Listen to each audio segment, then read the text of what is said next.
셋, 하나, 둘, 셋. 여러분 지금 어때요?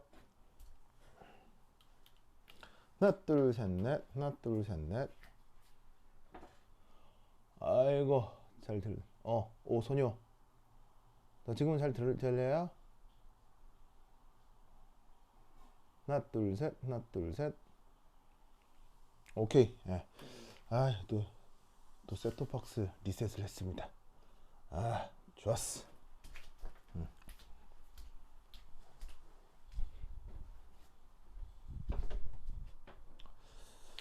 좋아.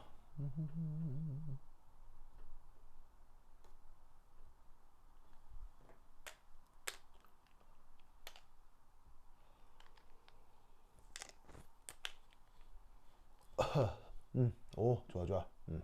자, 봅시다.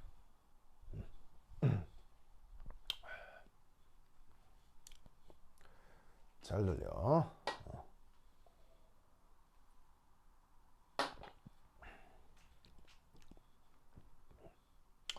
자, 여기에 그 삼각꼬리, 사각꼬리, 오각꼬리, 육각꼬리의 그 사이클 알케인을 지금 여기 그린 건데, 당연히 뭐 칠각꼬리, 팔각꼬리 다 있습니다만 뭐 그건 뭐 당장 크게 중요하지 않고 이 3, 4, 5, 6이 제일 중요합니다. 이것만으로 생각을 할게요. 그러면 여기에 그 탄소화물이 있는데 얘네들을 연소를 시켜. 그럼 연소를 시키면 자, 연소 생성물이 뭐가 만들어지겠어? 바로 CO2하고 H2O가 맹글어지겠지. CO2하고 H2O가. 근데 재밌게도 여기서 보시면 그 탄소 고리의 탄소 개수만큼으로 나눈 거야. 그럼 어떻게 되냐면 최종 생성물이 이 고리 구조와 별개로 짜잔, 짜잔, 짜잔, 짜잔. 보시다시피 요렇게. 자, 요렇게 그 산소 개수가 동일한 산소 개수랑 반응을 해가지고 동일한 개수의 이산화탄소하고 H2O가 만들어지는 거예요. 그러니까 저 그 사이클로 알케인의 그 뭐냐면 연소 반응이긴 한데 그때 나타나는 탄소의 개수로 나눠주게 되면 반응하는 산소 개수하고 생성물의 그 개수와 종류가 완전히 같아진다는 얘기죠. 무슨 뜻인지 아시겠죠? 그래서 결국 여기서 봅시다. 오, 여기서 요렇게 나타나는 여기서부터 요까지 이게 바로 델타 H6가 되는 거고요. 그 다음 여기서부터 요렇게 되는 요 에너지가 바로 델타 H1이 되는 거죠. 아니 1이란다. 3이 되는 거죠.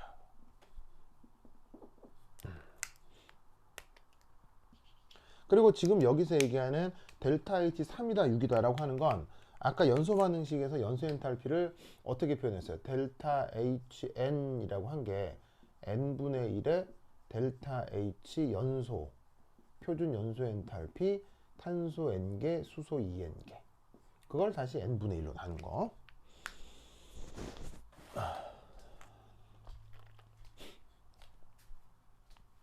자, 저거 아시겠죠?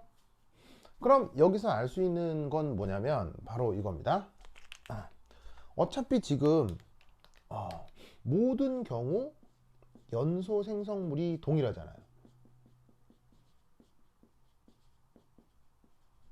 n으로 나누었을 때. 그럼 여기서 우리는 무슨 생각을 할 수 있냐면 바로 이런 식으로 엔탈피 변화가 크다. 최종 생성물이 같은데 엔탈피 변화가 크다. 는 것은 무엇을 의미한다? 원래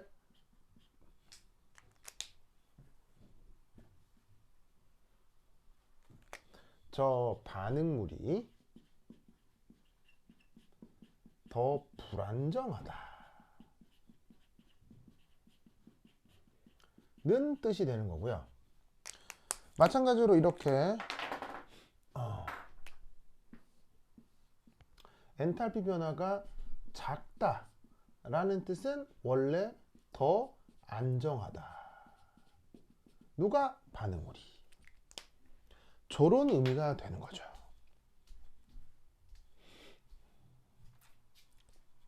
자, 지금 내가 저 써놓은 저 말뜻을 이해하시겠어요? 이해했어요? 자, 여기까지 이해했다 손. 요거 이해했다 손. 손. 오케이.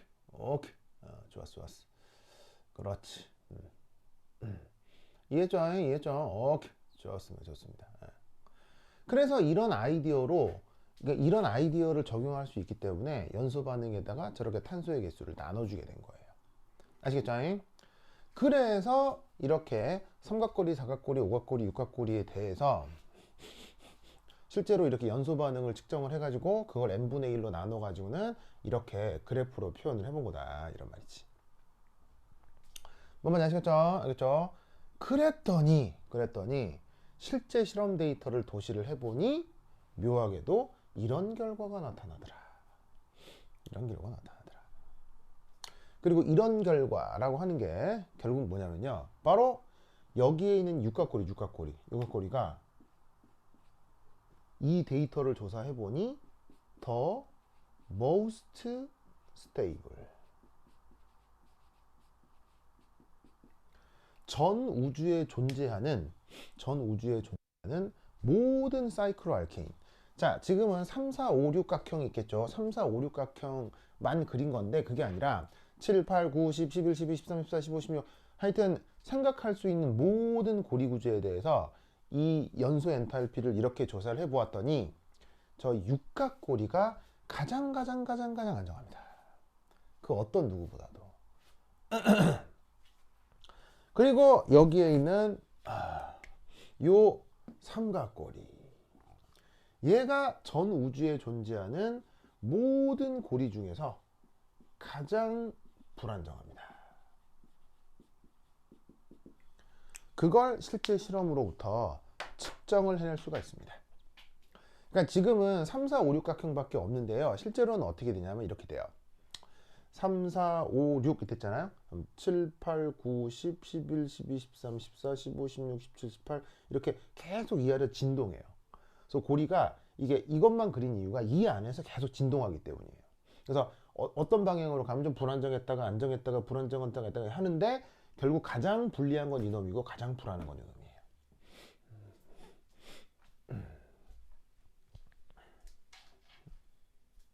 그러면 이때 가장 안정한 것을 뭐로 정하면 될까요? 가장 안정한 것을 바로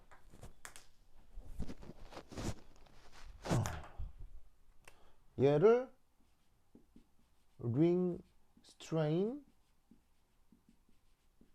0으로 기준을 삼는 거예요. 바로 이 육각고리를. 그러면 ring strain 0이라고 육각고리를 잡는다면 제일 안정한 거니까 거기에서부터 상대적인 에너지 차이, 요 화살표를 이걸 ring strain으로 정의를 하는 거죠.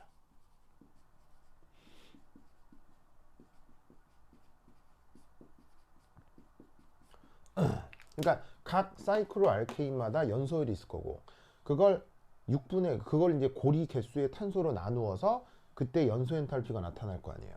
그러면 이때 연소 엔탈피가 실제 측정되는 건 요게 측정될 거란 말이에요. 그러면 이걸 측정을 했을 때 얘를 기준으로 여기서부터 얼마나 차이가 나느냐, 이걸 링스트레인으로 정의를 한다면 연소 엔탈피라고 하는 에너지 데이터가 있기 때문에 링스트레인을 아예 에너지적으로 저렇게 구체적으로 표현할 수가 있다라는 겁니다. 아시겠죠? 예? 알겠죠? 그래서 이 데이터에서 여러분들이 이제 하나 보시면 기억해야 될 건 바로 가장 안정한 고리 구조가 뭐다? 어떤 여러 가지 이유 때문에 육각고리, 이게 가장 안정한 고리 구조가 되는 거고요. 그리고 가장 불리한 고리 구조가 뭐다? 삼각고리가 된다 라는 것을 우선은 기억해 두시기 바랍니다. 이 얘기 이제 앞으로 좀 나올 거고요. 알겠죠? 자, 근데 여기서 재밌는 게 바로 이겁니다. 퀴즈. 자, 저기 오각구리 화합물 있죠. 이 오각구리 화합물은 자, 설명을 좀 적어볼게요. 앵글 스트레인. 예측에서는 요 오각고리가 가장 안정할 것으로 예상됐었죠. 그런데 실제로는 아니네요. 왜 그럴까요?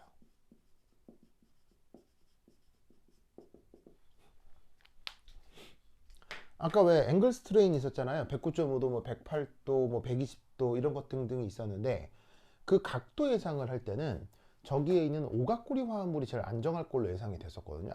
앞에 그거 뭐냐면 그 필기한 거 보시면요. 근데 지금 실제 실험 데이터로 측정을 하면 누가 제일 안정하다고요? 육각구리가 제일 안정해요. 되게 중요해요. 완전 중요해요. 왜 그럴까요? 왜 예상과는 달라졌을까요? 자, 이유 설명할 수 있는 사람 한번 그 입력창에 써볼까요? 왜 예상과 실제가 다를까요?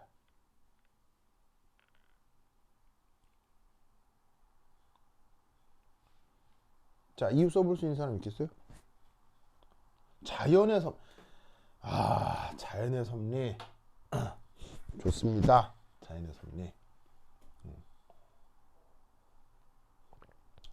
자연의 섭리. 좋습니다. 그것이 고리냐? 고리니까.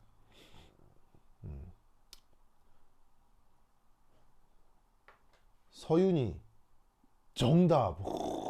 서윤이, 야, 서윤이 대단합니다. 서윤이 정답. 여러분, 서윤이한테 박수. 짝짝짝짝짝짝짝짝. 요, 서윤이 정답. 정답. 자, 무슨 말이냐?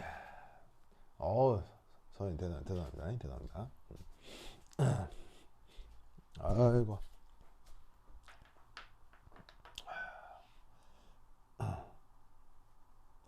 아이고. 자, 봅시다. 여기 줄게요.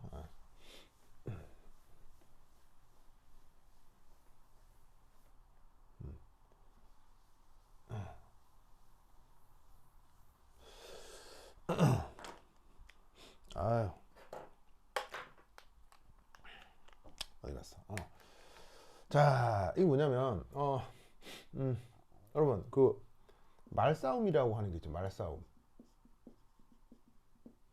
혹은 왜 우리가 이제 말싸움이라고 해도 되고 아니면은 좀 더 뭐 이렇게 조금 뭐 이제 점잖은 얘기로는 토론 이런 말을 하잖아요. 그러면 여러분 이런 거에서 사실은 이걸 하는 이유가 뭐예요? 하는 이유가 내 주장이 더 맞다. 그리고 이제 나의 생각을 관철시키고 싶을 때 이걸 하는 거 아니에요. 그럼 결국 내 입장에서는 이걸 이겨야 될 거 아니에요. 이거 어떻게 하면 이기게? 여러 가지 테크닉이 있어요. 그래서 말싸움과 토론에서 이기는 아주 여러 가지 테크닉이 있어요. 여러 가지 테크닉이 있는데 그 중에 가장 효율적이고 가장 멋진 기술이 뭐냐면요. 바로 이거예요. 가장 멋진 기술이 뭐냐면 이겁니다. 가장 멋진 기술은 이거야. 내가 그러니까 뭐냐면 가장 멋진 기술은 여러 가지가 있는데 첫 번째가 이거예요. 적을 내 싸움터로 불러들여야 돼요.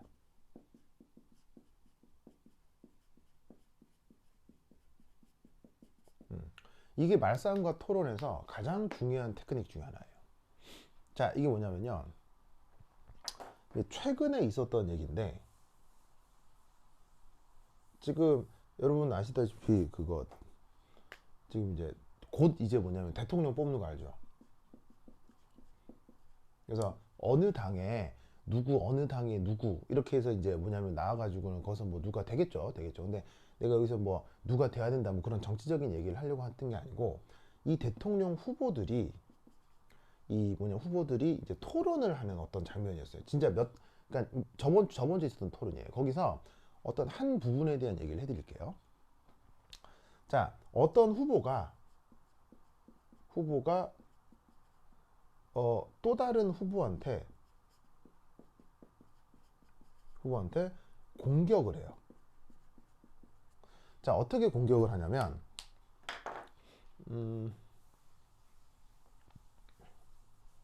어떻게 공격을 하냐면 여기에 있는 이 또 다른 후보가 이 사람의 주장이 뭐냐면요. 어떤 주장이었냐면 예를 들면 대기업, 부자 이 사람들한테 예를 들면 세금 같은 걸 많이 올려가지고요. 세금을 많이 올려가지고 요걸로 이제 복지를 잘 유지하자. 이런 어떤 얘기를 했던 후보예요. 그러니까 이게 지금 맞냐 틀리느냐가 아니고요. 이 둘의 그 어떤 토론 테크닉에 대한 얘기를 좀 해보자는 얘기예요. 그래가지고 이제 이 후보한테 어떻게 공격을 하냐면, 당신은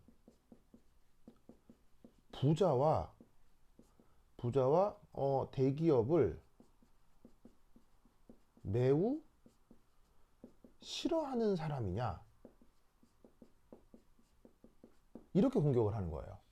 그러니까 당신이 싫어하니까 세금을 올려서 대기업과 부자들한테 고통을 주고 있지 않느냐라고 공격을 한 거예요.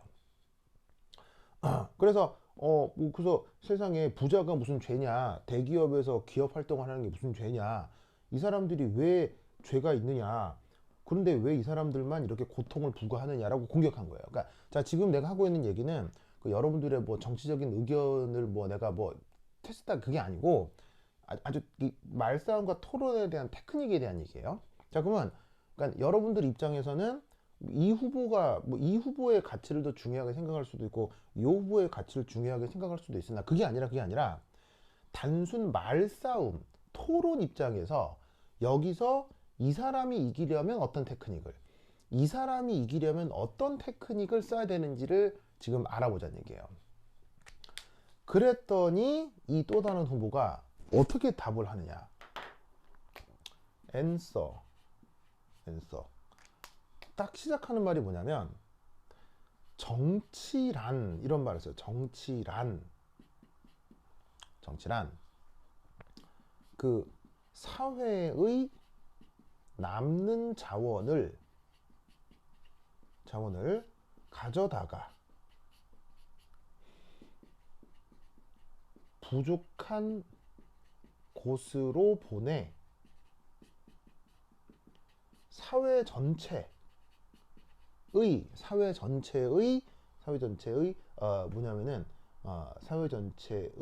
그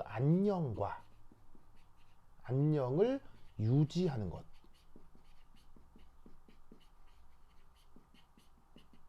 이렇게 답한 거예요. 저렇게 답한 거예요. 자, 여러분, 저 또 다른 후보의 저 답변의 방식을 아시겠어요? 자, 사실 저 답변, 정치라고 하는 저 답이 저게 정답이다라는 얘기는 또 아니에요. 그러니까 뭔 말이냐면, 그러면 여기서 또 질문할 수 있는 거, 아니, 정치가 왜 또 이렇게 정의되느냐? 아니에요. 정치는 이거 말고도 정의되는 방식이 억수로 많아요. 그래서 이 말이 맞다 틀리다가 아니고요. 이 후보가 이렇게 답을 한 토론의 테크닉을 한번 보자 이런 얘기예요. 자, 잘 봐요. 이 사람이 이렇게 물었어요. 당신은 부자와 대기업을 싫어하느냐? 그럼 이때 만약에 이 사람이 아니 그게 아니라 제가 얼마나 뭐 부자들도 생각을 하고 대기업도 기업 활동을 하시는 분들 제가 하느냐라는 그런 식으로 얘기를 할 수도 있어요. 왜냐하면 부자도 대기업도 대통령 선거를 하니까요. 그러니까 이 또 다른 후보 입장에서 부자와 대기업을 싫어하느냐고 물었을 때 싫어하지 않는다. 이분들도 우리 사회에 엄청난 기여를 하고 이렇게 이 사람이 얘기를 하기 시작한다면 그러면 그때부터는 어떤 일이 벌어지냐면 이 후보 입장에서는 이 후보가 부자와 대기업을 싫어한다, 좋아한다라는 틀 안에 이 사람을 가둬버릴 수가 있는 거예요. 그 부자와 대기업을 좋아한다, 싫어한다가 가치적으로 맞는지 틀리는지 얘기를 하는 게 아니고요. 이 사람은 요 또 다른 후보를 부자와 대기업에 대한 싫어함, 좋아함이라는 틀 속에 얘를 가두려고 했던 거예요. 그랬더니 이 사람은 어떻게 하냐면 그 틀에 갇히기 싫다는 얘기예요. 너가 얘기한 틀 속에 내가 들어가겠다는 게 아니고 그게 아니라 내가 부자를 좋아하냐 부자를 싫어하냐의 가치 판단이 중요한 게 아니라 정치라는 또 다른 개념적 측면에 대한 논의를 하자는 거예요. 그러면 이 사람은 어떻게 되냐면 대기업이나 부자를 좋아한다 싫어한다라는 말을 할 필요가 없어지게 되는 거죠. 그리고 이 사람 입장에서는 부자에 대해서 좋아한다 싫어한다라는 말을 얘기를 하면 자, 왜 그게 중요하냐면 부자나 대기업을 좋아한다고 얘기를 해도 그걸 공격할 또 다른 사람이 있을 수 있고요. 부자나 대기업을 이 사람이 싫어한다고 얘기를 해도 그걸 또 공격할 다른 사람들이 생기는 거예요.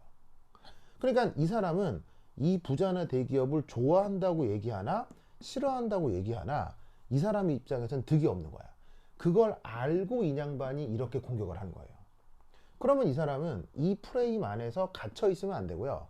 그게 아니라 내가 이 사람들을 좋아한다 싫어한다를 언급하지 않는 거예요. 왜? 어떻게 대답하건 공격을 받게 될 테니까. 그래서 이 부자와 대기업을 좋아하느냐 싫어하느냐에 대한 얘기를 한 게 아니라 바로 그것 상위의 개념, 내가 이 사람들을 좋아하고 싫어해서가 아니라 내가 상위적 개념에서 정치인이기 때문에 내 정치적 신념이 어떠하다는 상위의 개념, 상위의 가정을 얘기를 하는 거예요. 그러면 물론 이 가정이 옳다 틀리냐 그건 또 다른 문제예요. 이건 옳은 가정일 수도 있고 틀린 가정일 수도 있어요. 하지만 이 사람이 얘기하는 가정에서 벗어나오는 게 되는 거죠. 그럼 이 사람은 이 사람의 함정에 빠지지 않게 되고 이 사람은 자기가 세팅한 어떤 가정 속에서 또다시 이 사람을 공격할 수 있게 되는 거예요. 이 테크닉 아시겠어요? 여러분 지금 내가 말씀드린 이 테크닉에서 굉장히 배울 점이 많다는 거 알겠어요?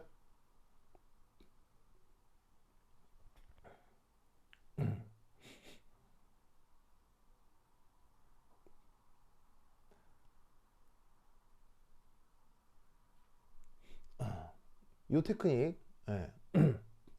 무슨 말 알겠죠? 요 테크닉 그러니까 지금 난 철저하게 저 두 후보 중에 누가 옳다 그르다 얘기하는 게 아니에요. 말싸움의 테크닉에서 저런 얘기들을 해야 된다는 얘기예요. 무슨 말 알겠죠? 이게 굉장히 인생을 살아가면서 그 나의 의견을 관철할 때 사용하는 가장 중요한 테크닉 중에 하나예요. 이거 말고도 있거든. 여러 가지가 있는데 그건 뭐 다음에 그거 보도록 하고요. 그러면 이걸 이제 우리가 어떻게 써먹니? 그러니까 이제 왜 조금만 더 얘기를 하면 이 사람 입장에서 그럼 또 어떻게 하겠어요? 이 사람은 얘가 요걸 가지고 공격을 하면 이 사람은 또 어떻게 하겠어요? 이 프레임 안에 들어가면 되겠어 안 돼? 얘 입장에서는 안 되지. 그럼 이 사람은 요 프레임을 벗어난 상위의 개념을 또 공격해야 되는 거예요. 이렇게 주고받고 할 때 보는 사람들이 와, 굉장히 고급스러운 테크닉이 나왔구나 이렇게 얘기를 하는 거예요. 그게 아니라 누가 하나가 여기 말려 들어가잖아. 하나 말려 들어가면 둘 중에 하나는 이제 좆되는 거야. 무슨 말 알겠죠? 예. 그러니까 항상 어떻게 적을 내 논리구조 안으로 내 가정 안으로 들어오게 해야 되는 거예요. 그래서 이 테크닉을 꼭 기억을 해두세요. 알겠죠? 예. 그럼 내가 지금 얘기를 왜 하느냐?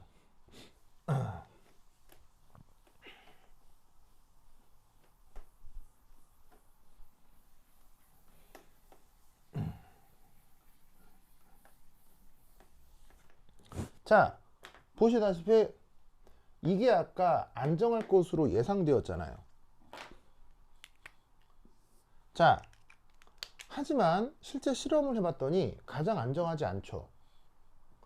그러면 생각해 보세요. 가장 안정할 것으로 예상된 것과 실제로 아닌 것. 당연히 어떤 게 더 우선이에요.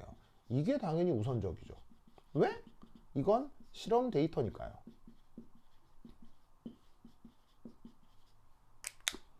그렇다면 이건 어떻게 얘기를 해야 되냐면 이게 안정하다라는 앵글 스트레인 측면에서 얘를 어떻게 보강하고 설명할 게 아니라 이 앵글 스트레인을 설명하고 있던 어떤 대전제를 파악해야 돼요. 그럼 그 대전제가 뭐였느냐? 바로 얘가 평면 구조일 때 바로 이 오각고리가 가장 안정할 것으로 예상되었던 거예요. 즉 이게 각도가 108도다 109.5도다 그걸 생각해야 되는 게 아니고요. 그거 상위에 조건을 물고 늘어져야 된다는 얘기예요. 그러면 여기서 알 수 있는 사실은 뭐예요? 실제로는 바로 요 사이클로알케인이 무엇이 아니다? 평면 구조가 아니다 라는 것을 저기서 알게 되는 거죠. 즉 논거 자체가, 그러니까 이제 저기서 나타나는 그 가정의 근거가 그게 달라진다는 얘기예요. 무슨 말 알겠죠? 그래서 내가 앞서 앵글 스트레인 얘기를 할 때 그 필기를 다시 한번 뒤지시면 계속 뭐라고 돼 있냐면 삼각고리건, 사각고리건, 오각고리건, 육각고리건 평면 구조에서 각도가 60, 90, 108, 108, 120 이렇게 얘기를 하고 있었을 거예요. 무슨 말씀인지 아시겠죠? 알겠죠? 네. 그래서 그 평면 구조라는 이론적 뭐냐면 그 가정의 틀 안에서 결합각을 예측했던 건데 실제로 그게 아니란 얘기는 108도, 109.5도 이걸 생각할 게 아니라 아예 가정 자체에 문제가 있었구나. 무슨 말 알겠죠? 그렇죠? 이 논리를 꼭꼭 기억해 두시기 바랍니다. 그래서 자연과학적이거나 아니면 뭐 하여튼 학문적이거나 한 이런 토론들을 할 때 이렇게 그 근거 자체, 그건 논리적 토대 자체에 대해서 문제를 제기하는 게 사실은 토론에서 이기는 가장 좋은 방법 중에 하나예요. 그리고 가장 고급스러운 방법 중에 하나예요. 알겠죠? 이 논리를 꼭꼭 기억해 두시기 바랍니다. 오케이, 됐다. 자, 그러면 이 논리 구조 속에서 이제 우리는 이게 실제로는 평면이 아닐 수도 있다. 그렇지. 무슨 말 알겠죠? 그렇지. 오케이, 됐다.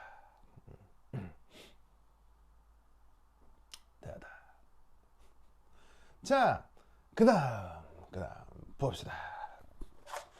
그 다음에 올 건 뭐냐면 이제 저 사이클로 알케인에 대한 세부적인 구조를 좀 보도록 하겠습니다. 자, 다 적으셨죠? 지운다잉. 지우자 슥슥슥슥. 지우자 슥슥슥슥. 지우자. 자, 지운다. 쭈쭈쭈.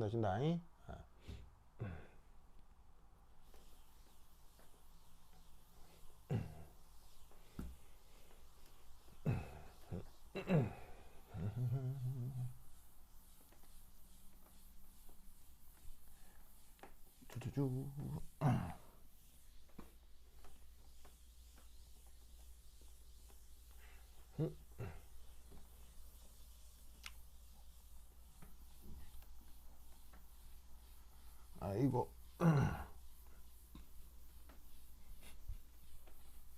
그리고 여러분 토론에서 이기는 또 하나의 강력한 테크닉 중에 뭐가 있는 줄 아세요? 좀 유치하고 치사한데 물고 늘어지기 떼쓰기가 있어요. 여러분 물고 늘어지기 떼쓰기 잘 안 통할 것 같죠? 근데 일상생활의 토론에서요 사실 가장 강력한 게 물고 늘어지기 떼쓰기예요. 왠지 알아요?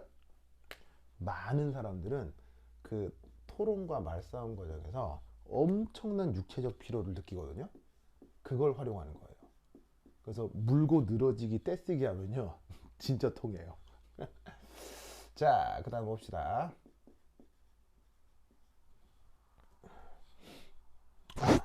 그 다음 네 번째 이야기.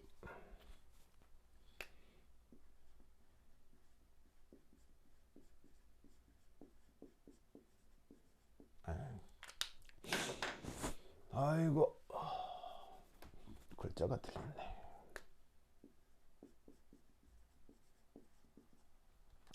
짜잔. 자, 이거 한번 살펴보도록 합시다. 자, 저기 보시면 어떤 말이 나오냐면요. 우선 컨포메이션이라는 말이 나오는데 여러분 저 말 뜻 아세요?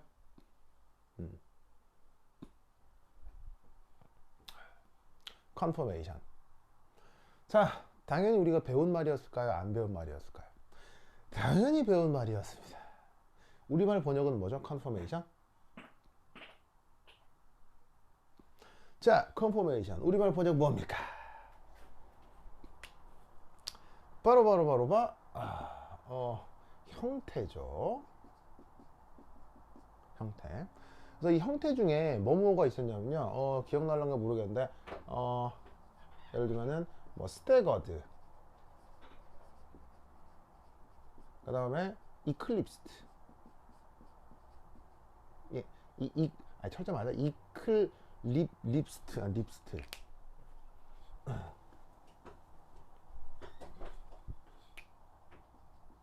이런 말이 있었죠? 기억나요? 스태거드, 이클립스트. 자, 어떤 뜻이었습니까? 스태거드는 그 이면각이 60도이거나 180도인 거. 그리고 이클립스트는 이면각이 0도이거나 120도가 나타날 때 얘기했던 표현이었죠. 그래서 스태거드다, 이클립스트다 라는 표현이 있었는데 그렇게 구분하는 걸 우리가 형태라고 했었어요. 이게 어디서도 나타난다?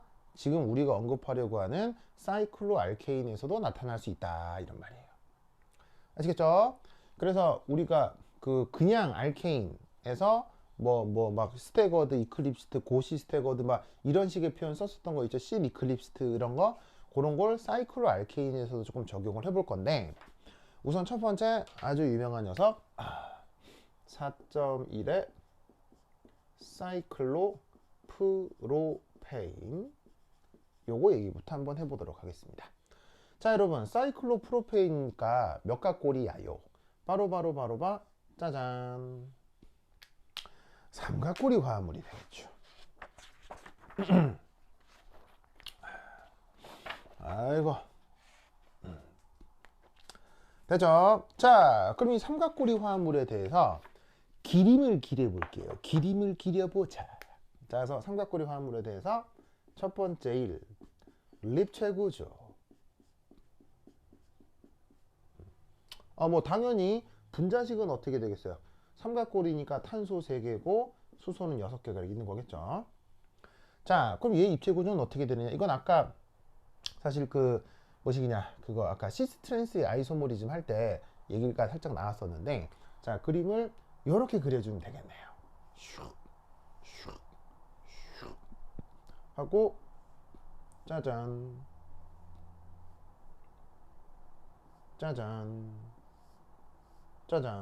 요렇게. 그래서 이렇게 탄소 3개에 의한 어떤 평면 구조에 대해서 슈쇼가 여기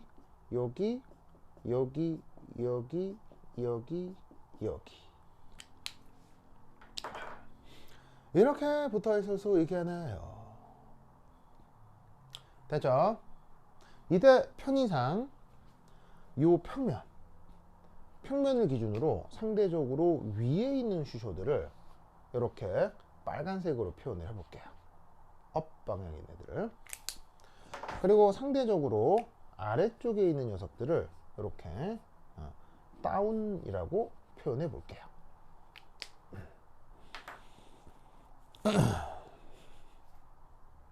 알겠죠?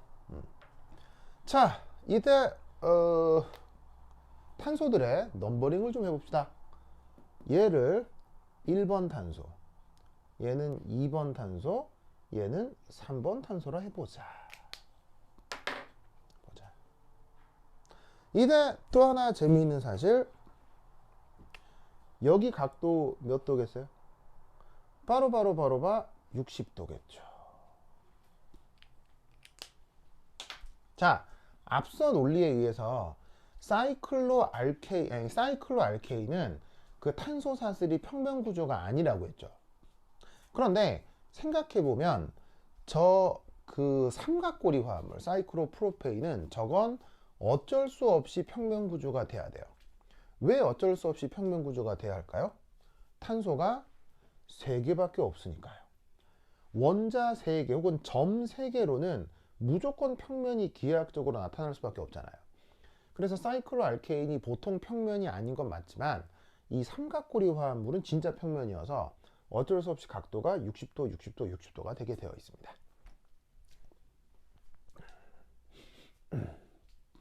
알겠죠? 이때 여기서 뭘 길이 볼 것이냐? 바로 여기에 있는 사이클로프로페인에 대해서 이걸 한번 그려볼게요. 아이고, 절자가 틀렸네.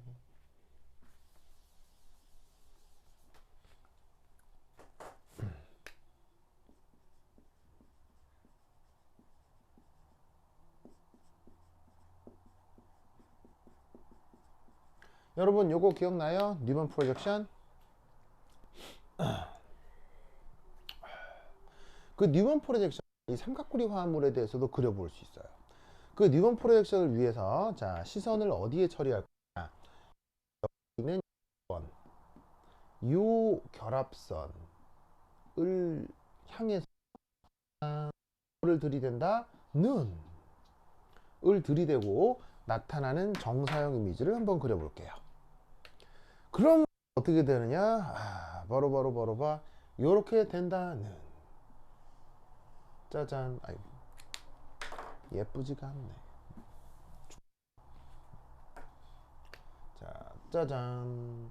한 다음에 짜잔.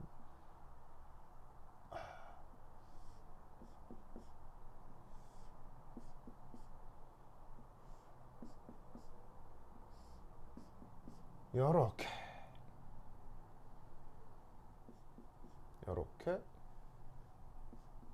요렇게. 자, 사이클로프로펜의 뉴먼 프로젝션은 저런 식으로 표현합니다.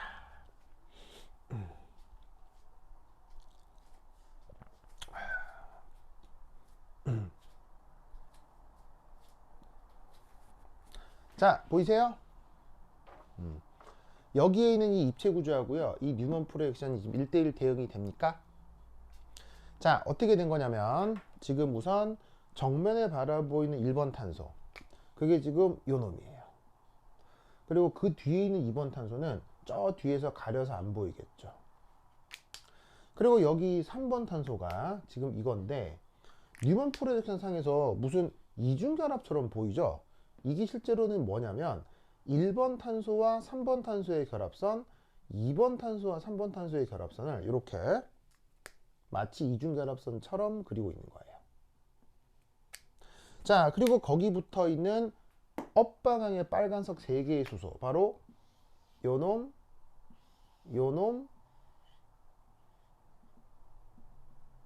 이놈을 얘기하는 거고요. 그 다음 다운 방향에 3개의 수소가 요놈, 요놈, 요놈을 얘기하는 거예요. 자, 저 뉴먼 프로젝션 기하학적으로 이해된 사람 손. 저 뉴먼 프로젝션 기하학적으로 이해된 사람 손.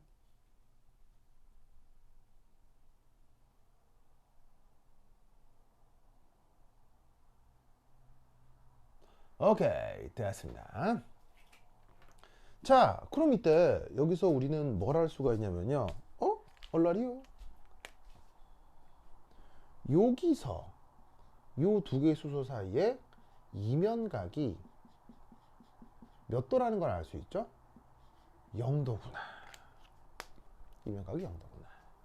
그리고 지금 요 두 수소 사이 관계가 사실 어디를 얘기하냐면요. 바로 여기를 얘기하는 겁니다. 여기가 지금 이면각 0도의 관계인 거예요.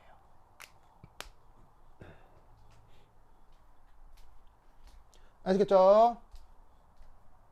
자, 그럼 이때 저기서 아니 동현 한자를 이거 입력창에 한자도 쓸 수 있어요? 요 대단한데? 오, 좋다. 자, 그럼 여러분 다시 저 입체 구조를 봤을 때 여러분 저 탄소가 어쩔 수 없이 체계뿐이 없기 때문에 평면을 이루어야 되고 각도가 60도가 돼야 된다는 뜻은 이것도 60도, 이것도 60도, 60도가 돼야 된다는 뜻은 사실 이 삼각형이 무슨 삼각형이냐? 바로 이게 정삼각형이라는 의미지. 그리고 이 정삼각형이 되니까 기하학적으로도 구조적으로도 아니면은 뭐 화학적으로도 물리적으로도 1번, 2번, 3번 탄소는 사실 구분이 된다는 얘기야? 아니면 동등하다는 얘기야? 저 1, 2, 3번 세 개의 탄소는 모두 다 동등하다는 얘기죠. 기하학적으로 구분할 수 없는 거예요. 그럼 이 말은 무슨 말이냐면 내가 시선을 지금 1, 2번에 놓고 뉴먼 프로젝션을 그린 게 이건데 그게 아니라 시선을 1, 3번을 통해서 시선을 2, 3번을 통해서 뉴먼 프로젝션을 그려도요. 이거랑 달라지겠어요? 저거랑 똑같아지겠어요? 어떤 탄소-탄소 결합선을 통해 바라보아도 뉴먼 프로젝션은 똑같이 나타난다 이런 말이지. 뭔 뜻인지 아시겠죠? 알겠죠? 그러면 이때 이면각 영도의 관계가 어디서 또 나타날 수 있겠죠? 바로 요 사이도 이면각 영도의 관계고요. 그리고 요 두 수소 사이도 이면각 영도 관계가 나타나는 거예요. 그건 어디? 다운 방향에 있는 얘들, 얘들, 얘들 사이에서도 마찬가지입니다. 여기에서도 똑같이 이면각이 영도가 나타날 수 있어요.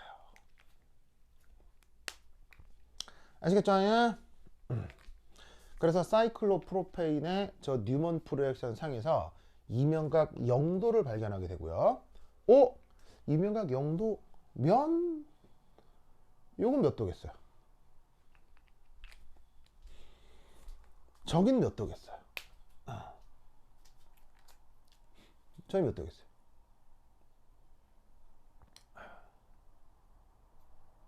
저기 몇 도? 햄. 냠냠.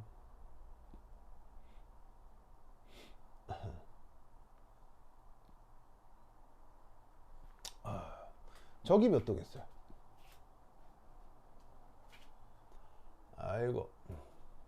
그렇지. 바로 봐. 여기는 120도가 되는 겁니다. 물론 뭐 근사적으로요. 왜냐면 여기가 120도지만 여기도 120도 근처일 텐데 상황이 좀 다르죠. 수소가 있고 수소 탄소가 있으니까 이쪽 각도하고 이쪽 각도가 완전히 같지는 않습니다. 그래서 120도, 120도 사이 근처다. 비슷비슷하게.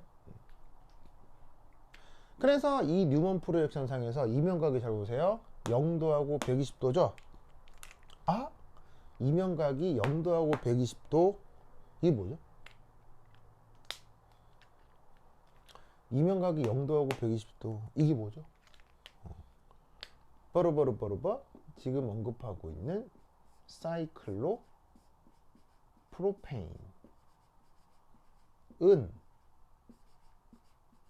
born to be eclipsed.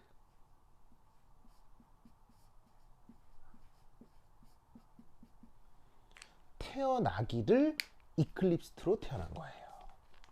왜? 이클립스트의 정의가 뭐예요? 저 칠판 위에 써 있잖아요. 이면각이 몇 도하고 몇 도? 0도하고 120도인 거. 동현아, 스테거드는 이면각이 60도와 180도인 거. 네. 지금은 0도하고 120도니까 이클립스라고 해야 되죠. 뭔 말인지 아시겠죠? 알겠죠? 그래서 저 사이클로프로페인의 뉴먼 프로젝션은요. 저렇게 아주 온전한 이클립스로 나타나기 때문에 얘는 외워놓는 게 좋아요. 그래서 이 이클립스트 폼이 사이클로프로페인 이클립스트 폼이 아주 유명해서 이 그림은 기억을 해뒀다가 저렇게 내가 칠판에 그린 것처럼 저렇게 재현할 수 있어야 됩니다. 아주 자주 나온다. 꼭 기억해 두시기 바래요. 자, 그 다음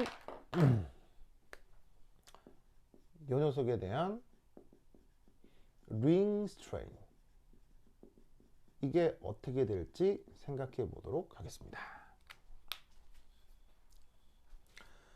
자, 링 스트레인이 뭐였었냐면 고리를 이루면서 나타나는 불리한 속성, 불리한 성격 그걸 이제 링 스트레인이라고 했죠. 자, 그 링 스트레인에서 우선 첫 번째 생각해 볼게. 바로 앵글 스트레인이죠.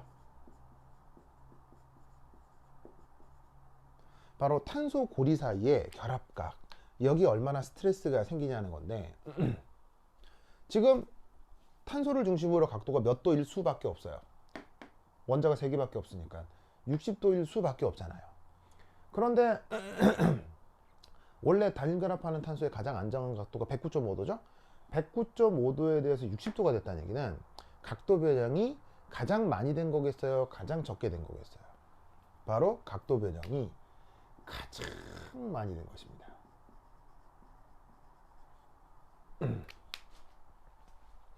109.5도로부터 각도를 변형시킬 때 50도 이상으로 저렇게 변형시킨 게 바로 저기에 있는 60도란 말이에요.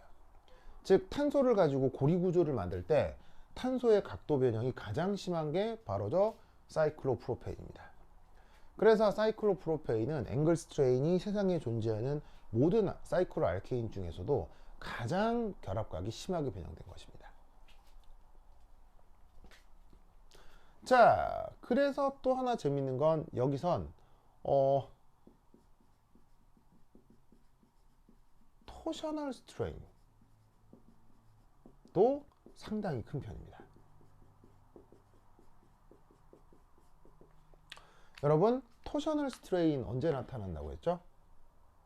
바로 이면각이 0도일 때 나타나는 거라고 했었죠. 이때 수소와 수소 사이에 이면각이 0도일 때 토셔널 스트레인 얼마라고 했어요? 4kJ/몰 정도라고 했었죠. 그렇다면 여기서 알 수 있는 토탈 전체 토셔널 스트레인의 크기는 대략 어느 정도일까요? 이 4kJ/몰이 몇 번 나타나죠? 바로 한 번, 두 번, 세 번, 네 번, 다섯, 6번이나 나타나네. 바로 6 곱하기 4kJ/몰만큼의 불안정성이 나타날 수밖에 없습니다.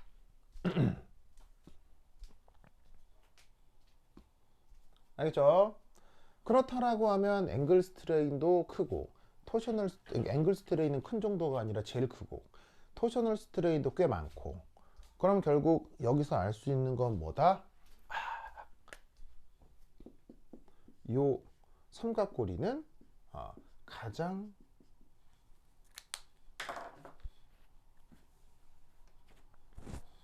저 지금 언급하고 있는 링 스트레인이 가장 클 수밖에 없습니다.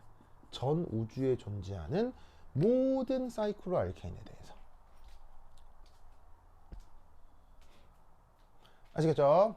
그래서 삼각고리는 고리를 구성하는 것 자체가 아주 불리한 거예요. 알겠죠? 그래서 아까 그 링 스트레인 뭐로부터 측정했었죠? 그 힐업 컨버스천 연소율로부터 측정해가지고 막 그래프 그리고 했잖아요. 그때 링 스트레인 전 우주에서 제일 큰 게 누구라고 그랬어요? 바로 저 삼각고리 화합물이라고 했었죠? 그걸 저렇게 구조적으로 분석하면 저런 내용을 알아낼 수가 있다는 얘기죠. 그러면 생각해봐요. 고리 스트레인이 큰 건 스트레인이 크기 때문에 그 스트레인을 유지해서 계속 그대로 있겠다는 얘기예요? 저 스트레인을 해소하는 게 좋다는 얘기예요? 바로 링 스트레인을 해소하는 게 좋겠죠. 그래서 이 사이클로 알케인은 묘하게도 링 오프닝, 고리가 열리는 반응이 아주 잘 일어납니다.